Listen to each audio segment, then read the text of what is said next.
స్వాగతం. సీఎం చంద్రబాబు నాయుడుపై నిప్పులు కురిపించిన కర్నూలు జిల్లా వైఎస్ఆర్ అధ్యక్షులు ఎస్వి మోహన్ రెడ్డి. కర్నూలు జిల్లా మండల కేంద్రమైన గోనెగండ్ల శ్రీ శ్రీ చింతలాముని నల్లారెడ్డి స్వామిని వారిని దర్శించుకొని ప్రత్యేక పూజలు చేసిన వైఎస్ఆర్ నాయకులు ఎస్వి మోహన్ రెడ్డి, కోట్ల హర్షవర్ధన్ రెడ్డి.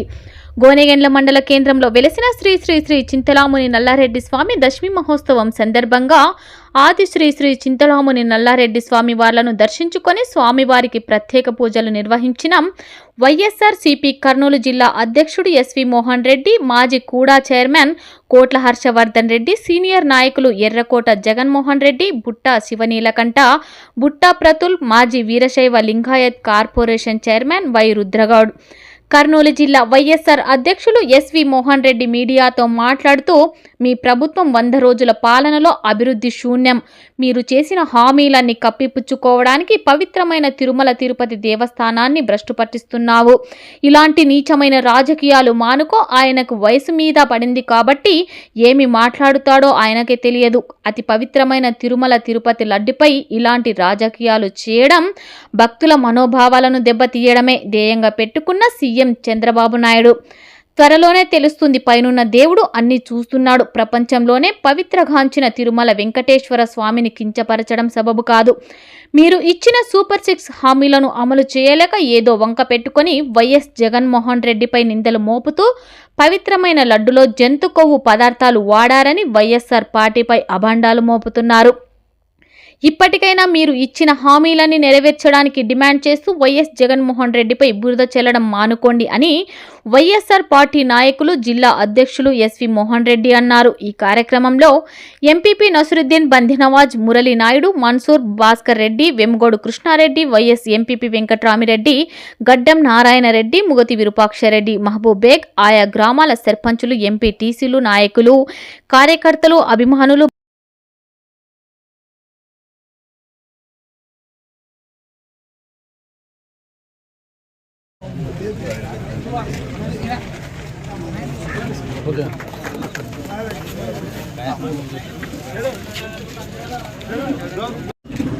అన్న నా దగ్గర ఊరికా ముగుసుకున్నదంటప్ప ఒకరెవరు పూలు అప్పుడు అడు ఈరోజు చింతలమూడి స్వామి తిరునాళ్ళ సందర్భంగా మన బందినవాజ్ గారు ఇన్వైట్ చేసిన సందర్భంగా ఇక్కడికి వచ్చి స్వామివారిని దర్శనం చేసుకోవడం జరిగింది. విశేషం, జిల్లా పార్టీ ప్రెసిడెంట్గా తీసుకున్న తర్వాత ఫస్ట్ ఈ గ్రామానికి దేవుని దర్శనం చేసుకోవడం కూడా చాలా సంతోషంగా ఉంది.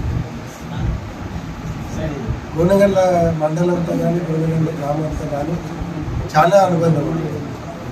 దాదాపుగా 15 సంవత్సరాలు ఈ మండలంతో అనుబంధం ఉంది.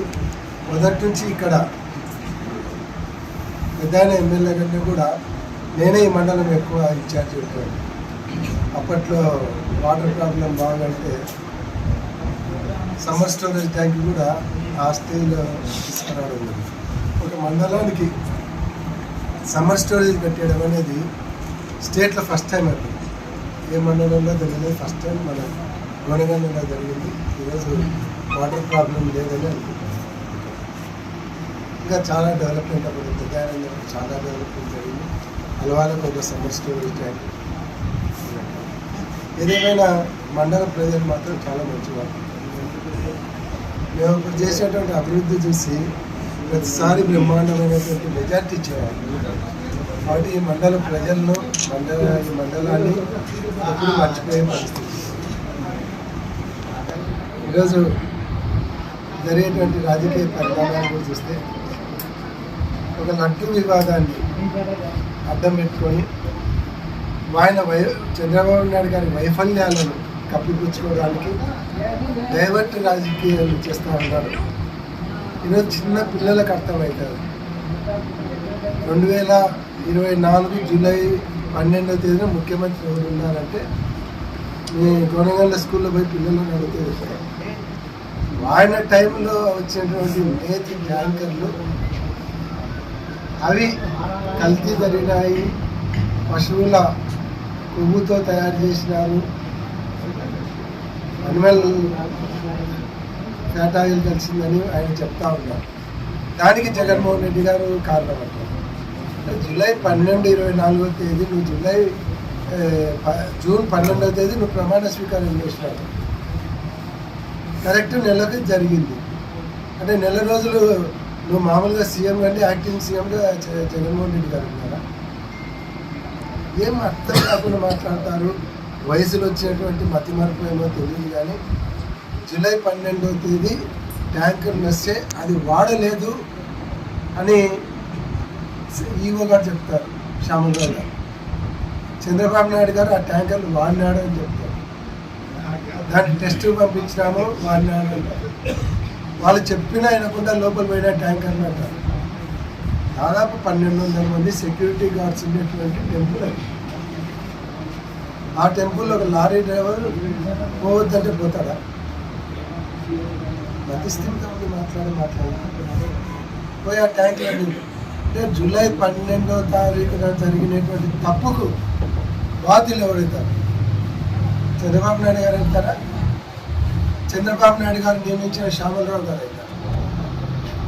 ఒకవేళ దాంట్లో కల్తీ నెయ్యి ఉందని తెలిసి వాడినాడు అంటే ముందు శ్యామలరావు జైల్లో పెట్టి, శ్యామలరావు మీద కేసు పెట్టి సస్పెండ్ చేసి జైల్లో పెట్టాలి. తిరుమల తిరుపతి అంటే ఒక రాజకీయ వేదిక, క్రీడా వేదిక కాదు. వెంకటేశ్వర స్వామిని రాజకీయ క్రీడా రంగంలోకి తీసుకురావడానికి ఆయన ప్రపంచవ్యాప్తంగా భక్తులు ఉన్నటువంటి ఏకైక భగవంతుడు. అటువంటి వెంకటేశ్వర స్వామితో రాజకీయ క్రీడా ఏం మాట్లాడుతున్నారు? ఎవరైనా సరే నువ్వు ఈరోజు పోతున్నావు, నువ్వు ఢిల్లీకి ఎప్పుడు పోయినా తిరుపతి వెంకటేశ్వర స్వామి లడ్డు తీసుకుపోయి ప్రైమ్ మినిస్టర్కు, సెంట్రల్ మినిస్టర్లకు అందరికీ ఇస్తున్నావు అంటే ఏం అర్థం? అన్నిటికంటే విలువైనది, అన్నిటికంటే పవిత్రమైనది అని తీసుకుపోయి సెంట్రల్ ప్రైమ్ మినిస్టర్ దగ్గరికి తీసుకొని పోయినప్పుడల్లా లడ్డు ఇచ్చేస్తున్నావు. అటువంటి లడ్డు అపవిత్రమైందని నువ్వే ఎట్లా చెప్తావు? నీ టైంలోనే తప్పు జరిగిందని మళ్ళీ చెప్తావు. ఎవరిని జైలు వేయాలి? నువ్వు ఎందుకు శ్యామలరావుని సస్పెండ్ చేయలేదు? నిజంగా నెయ్యి వాడింటే, అది కల్తీ నెయ్యి అని తెలిసి వాడింటే శ్యామలరావుని సస్పెండ్ చేసి ఆయన మీద కేసు ఫైల్ చేయాలి. పోనీ ఏఆర్ మిల్క్ డైరీ వాళ్ళ మీద ఏమైనా కేసు బుక్ చేసావా? వాళ్ళ మీద చేయలేదు. 2 నెలలైంది. మీరు 23వ తేదీ రిపోర్ట్ వచ్చింది. 2 నెలలైనా కూడా ఎందుకు దాచిపెట్టారు దాన్ని? ఒక ముఖ్యమంత్రి స్థాయి వ్యక్తి ఎక్కడైనా ఒక ఇట్లాంటి మేజర్ తప్పు జరిగిందంటే ఆఫీసర్లతో రివ్యూ మీటింగ్ పెట్టుకోవాలి.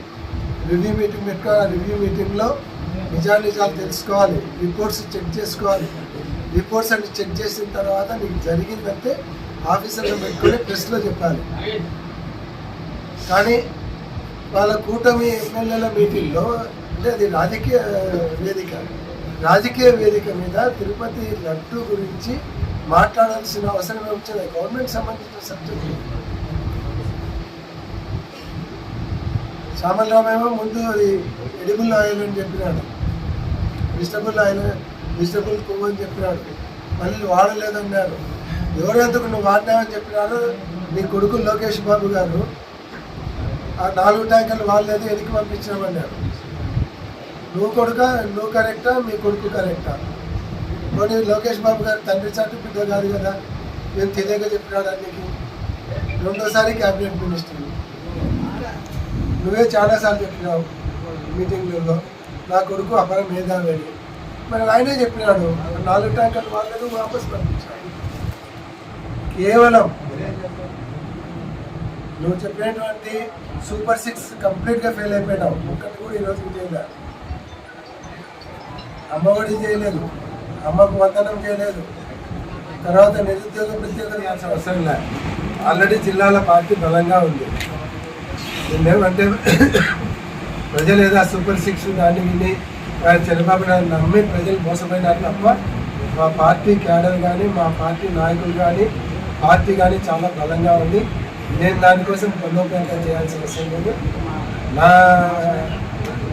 జిల్లా అధ్యక్షుడిగా నా బాధ్యత అందరినీ కలుపుకొని పోవడము, అందరితో కోఆర్డినేట్ చేసి ఏ కార్యక్రమం ఉన్నా, ఎక్కడ ఏ ఇన్స్టిట్యూట్ జరిగినా ఎక్కడ తెలుగు వైఎస్ఆర్ కాంగ్రెస్ పార్టీ నాయకులకు కానీ కార్యకర్తలు కానీ అన్యాయం జరిగిందంటే వాళ్ళ కోసము అది అర్ధరాత్రి కానీ నేను ఒక్కరిని పోవడం కాదు, అన్ని తాలూకాలో ఉన్నటువంటి నాయకులను అక్కడికి తీసుకుపోయి అక్కడ వాళ్ళ కోసం పోరాటం చేశాం. అది నీలూరు కావచ్చు, ఆలూరు కావచ్చు, పత్తికొండ కావచ్చు, కోడుమూరు కావచ్చు, ఆదోని కావచ్చు, మంత్రాలయం కావచ్చు, ఏదైనా కానీ ఎక్కడ పోయినా అందరం కూడా కలిసికట్టుగా అక్కడ అన్యాయాన్ని ఎదుర్కోవడానికి సమిష్టిగా పోయే కార్యక్రమం చేస్తాం. జై జగన్, జై జగన్, జై జగన్.